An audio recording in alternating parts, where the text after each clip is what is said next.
ইসলামের ইতিহাসে যে কারবালা যুদ্ধের অপরিসীম গুরুত্ব, জনশ্রুতি বলে ৬৮০ খ্রিস্টাব্দ বা হিজরি ৬১ সনের সেই যুদ্ধে মহানবী হজরত মুহাম্মদ সাল্লাল্লাহু আলাইহি ওয়াসাল্লামের দৌহিত্র ইমাম হোসাইনের হয়ে যুদ্ধ করেছিলেন ভারতের এক হিন্দু সারস্বত ব্রাহ্মণ, যার নাম রিহাব সিদ্ধি দত্ত।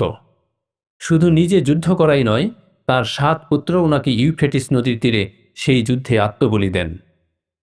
রিহাব সিদ্ধ দত্তের সেই উত্তরসূরিরা আজও শত শত বছর পরেও ইমাম হোসাইনের প্রতি শ্রদ্ধা আর কৃতজ্ঞতা পাশে বাধা পড়ে আছেন, যে কারণে তারা নিজেদের ধর্ম না পাল্টালেও শিয়া ইসলামের অনেক রীতিনীতি, বিশেষ করে মুহররম মাসে আশুরা পালন করে চলেছেন আজও।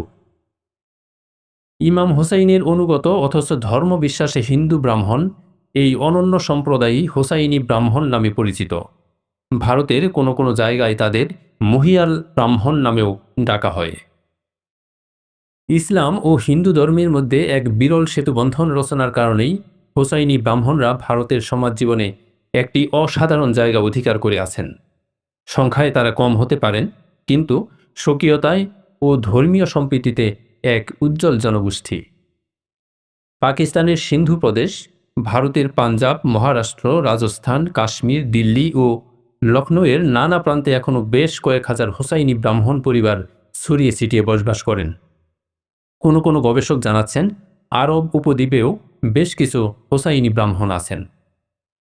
বংশ পরম্পরা অনুসরণ করে আজও এই হোসাইনি ব্রাহ্মণরা তাদের জীবনচর্চায় হিন্দু ও মুসলিম দুই ধর্মেরই কিছু কিছু রীতিরেওয়াজ, ধর্মীয় আচার অনুষ্ঠান এবং উৎসব পালন করে থাকেন। প্রসঙ্গত, ভারতের প্রয়াত বলিউড অভিনেতা সুনীল দত্ত ছিলেন একজন হোসাইনি ব্রাহ্মণ। তার অভিনেত্রী স্ত্রী নার্গিস দত্তও ছিলেন এই সম্প্রদায়ের। তাদের সন্তানরা তারকা অভিনেতা সঞ্জয় দত্ত এবং রাজনীতিবিদ প্রিয়া দত্তও পারিবারিক সূত্রে একই সম্প্রদায়ভুক্ত। এছাড়াও হিন্দি উর্দু ভাষার সাহিত্যিক সাবির দত্ত, আইনজীবী ও অ্যাক্টিভিস্ট নেত্রপ্রকাশ ভোগ, সুপরিচিত সাংবাদিক বোরখা দত্ত, ধ্রুপদী সঙ্গীতশিল্পী সুনিতা ঝিংরান সহ বহু সেলিব্রিটি আছেন যারা ভারতের হোসাইনি ব্রাহ্মণ সম্প্রদায়ের মধ্যে এরকম নিজ নিজ ক্ষেত্রে সুপ্রতিষ্ঠিত। হোসাইনি ব্রাহ্মণ পরিবারের মেয়ে রাধিকা বুধওয়ার বলেন, আগে আমাদের অনেক আত্মীয় স্বজনকে দেখতাম যারা রমজান মাসে বেশ কয়েকটা রোজা রাখতেন, আবার মুহররম মাসে আশুরাও পালন করতেন। আত্মীয় স্বজনদের মধ্যে এমনও অনেকে ছিলেন যারা মাঝে সাঝে মসজিদেও যেতেন, এমনকি জুমার নামাজে পর্যন্ত অংশ নিতেন। আমরা দাদি নানিদের কাছে খুব ছোট্টবেলা থেকে কারবালা যুদ্ধের গল্প শুনে আসছি।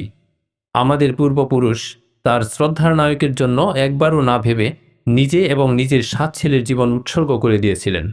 এটা আসলে হোসাইনি ব্রাহ্মণদের জন্য খুব গোপন গর্বের জায়গা।